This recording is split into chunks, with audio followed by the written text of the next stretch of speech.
Myslíte si, že Zem je jeden veľký supermarket?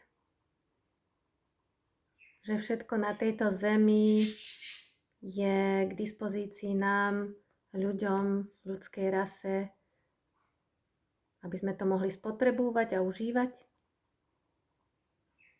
Boli ste si dnes nakúpiť v supermarkete Zeme? Používali ste auto, bicykel, bývate v dome, obliekate si oblečenie, používate predmety dennej spotreby, predmety pre zábavu, čokoľvek. Áno, vy ste zaplatili za tieto predmety. Zaplatili ste peniazmi systému, ktoré vyrobil systém, a zaplatili ste ich systému. Ale zaplatili ste vlastne naspäť niečo za tie veci našej Zemi, z ktorej sú? Keď tí prvotní ľudia v tom celom postupe, v tom rebríčku, čo ťažili tie materiály z našej Zeme, za to našej Zemi nič nevrátili. Je to v poriadku?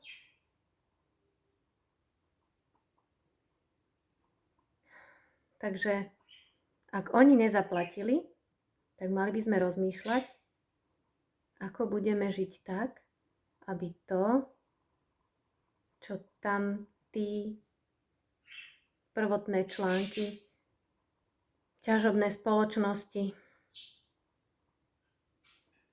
všetci, čo berú zo Zeme, keď oni to nevracajú našej Zemi, tak ako my budeme žiť, aby sme možno toto zmenili? Alebo aby sme aspoň my, keď už to nevieme hneď zmeniť, nejakým spôsobom vracali Zemi to, čo si z nej berieme. Porozmýšľajme, pošpekulujme, akými spôsobmi by sa dalo vrátiť Zemi to, čo z nej potrebujeme. Dá sa to rôznymi spôsobmi, o ktorých vás budem ešte informovať a ktoré môžeme spolu rozoberať. Za prvé, toľko si neberme. Berieme si príliš veľa. Keby nás tu bolo na Zemi pár tisíc, nebol by to až taký problém. Ale o chvíľu nás tu bude 10 miliárd. 10 miliárd ľudí si berie a nerozmýšľa, koľko si toho berie a či to vôbec všetko potrebuje, odkiaľ to prichádza a čo za to treba Zemi vrátiť späť, aby bola rovnováha a aby Zem mala život. Áno, sú ľudia v rozvojových krajinách a